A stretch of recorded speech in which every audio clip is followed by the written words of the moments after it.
जराए का ये दावा है कि कराची के तीनों तालीमी बोर्ड्स में रिटायर्ड अफसरान तैनात किए जा रहे हैं, जबकि रिटायर्ड अफसरान की तैनाती क्रिमिनल पिटीशन 89/2013 में 2013 में सुप्रीम कोर्ट के फैसले की खिलाफ वर्जी है, सरसन खिलाफ वर्जी है।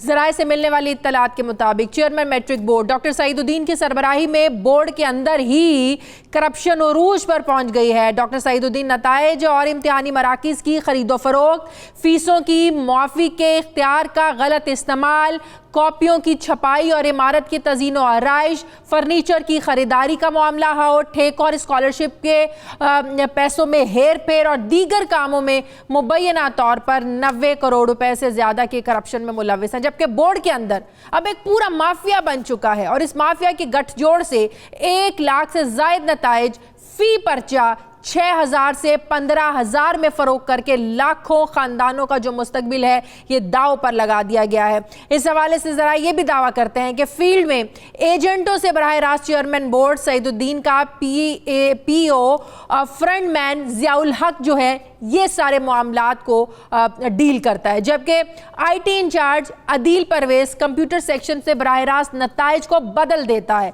अदील परवेज चेयरमैन बोर्ड का करीबी अजीज भी है और अदील परवेज को भी अहलियत पर पूरा ना उतरने के बावजूद इंचार्ज आईटी तैनात किया गया। इस तरह सालाना लाखों उम्मीदवारों से फीस मुआफ़ी के नाम पर करोड़ों रुपए की करप्शन की जा रही है। जरा ये दावा भी करते हैं कि 2 साल पहले 28,000 फॉर्म बराह रास्त सेक्शन में जमा करा के असल फीस को हड़प कर लिया गया और हर साल हजारों स्कूलों के इम्तिहानी मराकज़ फरोख्त हो रहे हैं। फी स्कूल 20,000 रुपए या फी उम्मीदवार 1,000 रुपए रेट मुकर्रर है, जबकि इसी तरह एक पर्चा पास करवाने का जो रेट है ये 15,000 रुपए मुकर्रर है। अगर आप 15,000 रुपए दे सकते हैं और आप किसी पर्चे में फेल हैं तो आपके लिए कोई मसला नहीं, आप पास हो सकते हैं। और इस तरह कोई भी 10 पर्चों का 1,50,000 देकर A1 ग्रेड के साथ मैट्रिक की सनद को वसूल कर सकता है। क्या बात है।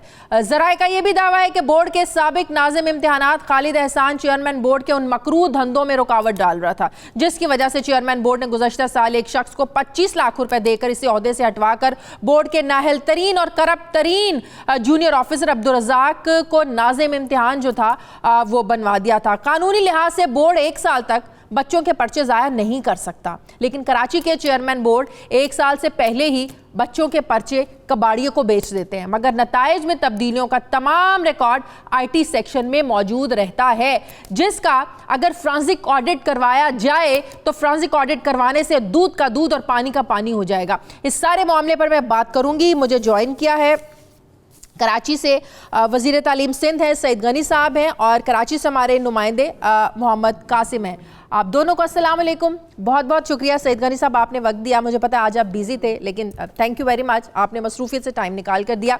सबसे पहले मैं ज़रा कासिम से थोड़ी सी मज़ीद डिटेल ले लूँ। सईद गनी साहब, कासिम, हो क्या रहा है कराची बोर्ड में तालीम के इम्तिहान पर जिसकी मुद्दत भी पूरी हो गई है, सुप्रीम कोर्ट का ऑर्डर भी है कि एक रिटायर्ड सरकारी जो अफसर है उसको दोबारा किसी सरकारी अहदे पर नहीं लगाया जा सकता, उसके बावजूद मंजूरियाँ दी जा रही हैं, वज़ीर आला सिंध ने भी मंजूरी दे दी है। ये हो क्या रहा है वहाँ पर?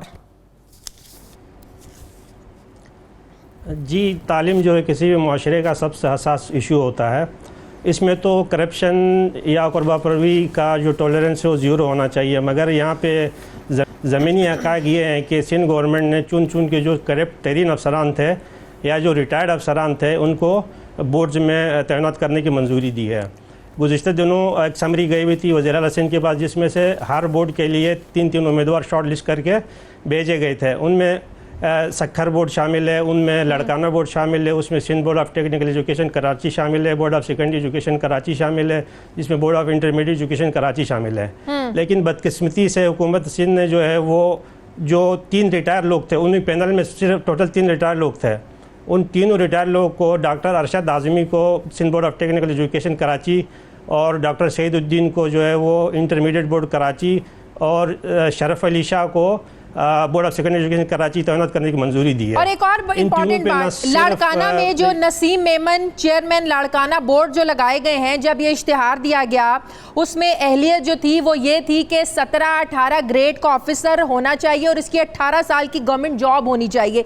ये एलिजिबल, इस ओहदे के लिए एलिजिबल होनी थी इस अहलियत का जो शख्स। लेकिन ये जो नसीम मेमन साहब हैं, ये तो प्राइवेट स्कूलों में प्रिंसिपल रहे हैं, उस्ताद रहे हैं, ये तो इस ओहदे के लिए एलिजिबल है ही नहीं, तो फिर इनको कैसे लगा दिया गया?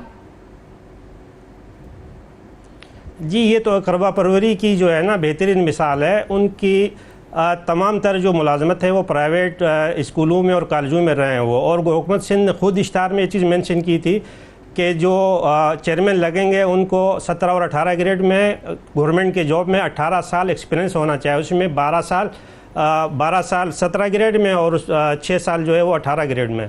लेकिन उनको सारे के सारे उसको रूल्स को वॉयलेट करके अपने इश्तहार को, अपने जो एलिजिबिलिटी सेट की थी उसको वॉयलेट करके उनको चेयरमैन तैनात करने की समरी अप्रूव भी हो चुकी है। सही। सईद गनी साहब, मामला आपने सारा सुन लिया, तनकीद इस पर होनी चाहिए क्योंकि ज़ाहिर है मुल्क के जो हमारी मुल्क की जो नस्ल है उसके मुस्तकबिल का मामला है। अगर एक फेल बच्चा है उसको 15-15 हज़ार फ़ी पर्चा लेकर उसको पास कर दिया जाए, तो आप देखें वो जो डिग्री लेकर बाहर निकलेगा, जिस महकमे में जाकर काम करेगा, उसका अपना भी नुकसान होगा, उस महकमे का भी नुकसान होगा। ये क्या कर रहे हैं मुल्क की नस्ल के साथ, तालीम के शोबे के साथ? सिंध हुकूमत को क्या हो गया है? एक तो मैं थोड़ी सी गुजारिश आपसे करूं, मेरे पास एजुकेशन का महकमा जरूर है, लेकिन आपके रिपोर्टर को या कुछ शायद आपको भी इल्म हो कि बोर्ड्स एंड यूनिवर्सिटीज के जो डिपार्टमेंट्स हैं वो अलग हैं, वो मेरे पास नहीं है। तो इनकी जितनी भी समरीज हैं, इनके जितने भी फाइल्स होंगी, जितनी भी इसकी स्क्रूटनी हुई होगी, मैं उस अमल का हिस्सा नहीं हूं, तो मेरे इल्म में इनमें से कोई एक भी चीज नहीं है। अच्छा, आपके नॉलेज में ऐसी कोई चीज नहीं है कि ऐसा कुछ हो रहा है? नहीं हो रहा है, नहीं हो रहा, लेकिन मेरे पास हकायक नहीं है ना, मैंने फाइल्स नहीं देखी, मुझे पता नहीं है, मैं इस पूरे प्रोसीजर का हिस्सा नहीं रहा हूँ। लेकिन मेरे पास वो सारी पूरी इंक्वायरी रिपोर्ट मौजूद है। मेरी अगर सुन ले थोड़ी सी। जी जी जी। दूसरी जो बात मैं आपको अमूमी तौर पे बता दूं, मैं नहीं जाऊंगा इसकी बिल्कुल इसकी गहराई के अंदर और एक एक इशू के अंदर, लेकिन ये बात जहन में रखें कि आजकल इस किस्म की जितनी तैनातियां होती हैं, अगर थोड़ी सी भी उसके अंदर कोई कमी कोताही रह जाए तो लोग फौरी तौर पर अदालतों से रुजू कर लेते हैं, और इसमें भी अगर कोई चीज होगी तो डेफिनेटली कोई ना कोई जाएगा। तो आजकल के हालात में ना ब्यूरोक्रेसी कोई ऐसी चीज करती है, ना ही गवर्नमेंट कोई ऐसी चीज करती है, बिल्कुल वो आउट ऑफ जाकर। एक चीज तो ऑब्वियस है ना, एक चीज ऑब्वियस है कि सुप्रीम कोर्ट का एक ऑर्डर है कि एक सरकारी रिटायर्ड मुलाजिम को किसी दोबारा नहीं लगेगा, तो फिर अगर उसके बावजूद हो रहा है तो उस पर तो पता होना चाहिए। नहीं शायद आपको नहीं पता ना। तो देखें, सुप्रीम कोर्ट ने कोई ऐसा नहीं कह दिया कि आपने किसी सूरत में नहीं लगाना, वो ऑर्डर ऐसा नहीं है, उसमें बहुत सारी चीजें हैं और कहीं कहीं पर गुंजाइश है लोगों के लगने की। ऐसा नहीं कि बिल्कुल उन्होंने कोई लाइन खींच दी है कि बस अब कोई आदमी 60 साल से ऊपर कहीं लग नहीं सकता है, बहुत जगहों पे गुंजाइश इसकी निकलती है। तो मैं सिर्फ ये कर रहा हूँ कि हमारे इन तमाम महकमों में मुख्तलिफ लॉबीज काम करती हैं।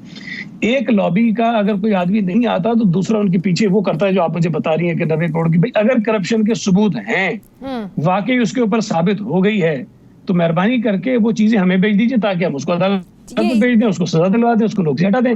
लेकिन सिर्फ इत्तलात की बुनियाद पर, जराए की बुनियाद पर किसी को जजमेंट पास नहीं करनी चाहिए। जिसने आपने मेरे पास पूरी इंक्वायरी रिपोर्ट है, ये board of secondary education Karachi की इंक्वायरी रिपोर्ट है, इसमें सारे मामलात को बयान किया हुआ है। मेरी एक सुन ना, देखिए आपको ये करने का हक है, आपने कर दिया, लेकिन मुझे बात करने का भी हक है कि नहीं है? मैं आपसे डिसएग्री कर सकता हूँ, नहीं मेरा हक है। बिल्कुल बिल्कुल। आपको ये मेरा नहीं ख्याल कि आप ये यकीन से कहें कि वहां एक शख्स था जो रुकावट बन रहा था, उसको 25 लाख रुपए दे के हटा दिया और उसकी जगह इंतहाई करप्ट आदमी लगा दिया। आपके पास सबूत है कि 25 लाख रुपए लेके किसी को लगाया है?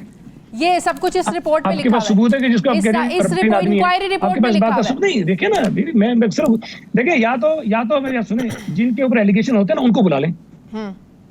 अगर आप मुझसे ये पूछिए ना कि मेरे खिलाफ डॉक्टर रिजवान की रिपोर्ट है, मेरे मुतालिक बात है ना, मैं उसका जवाब बिल्कुल सबसे बेहतर तरीके से दे सकता हूँ कि वो सच्ची है कि झूठी है। आपके हर सवाल का जवाब दे सकता हूँ, लेकिन आप सवाल मुझसे ऐसे शख्स क्या कर रही हैं जिसके मुतालिक मुझे पता नहीं है। लेकिन मैं आपको जनरली तौर पर बता रहा हूँ कि इस किस्म के तमाम महकमों में मुख्तलिफ लॉबीज काम करती हैं। हर लॉबी एक को निकालने के दूसरे को लगाने के चक्कर में होती है।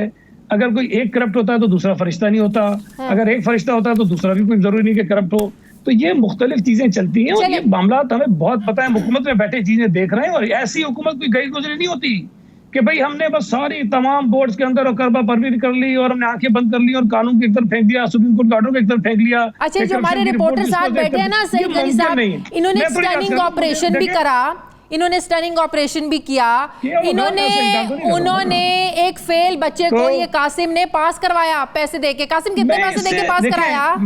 मैं आपसे एक अर्ज कर रहा हूँ, मैंने आपको कहा कि मैं किसी एक स्पेसिफिक आपकी जो बात है उसके अंदर नहीं जाऊंगा, इसलिए कि मेरे पास मालूमात नहीं है।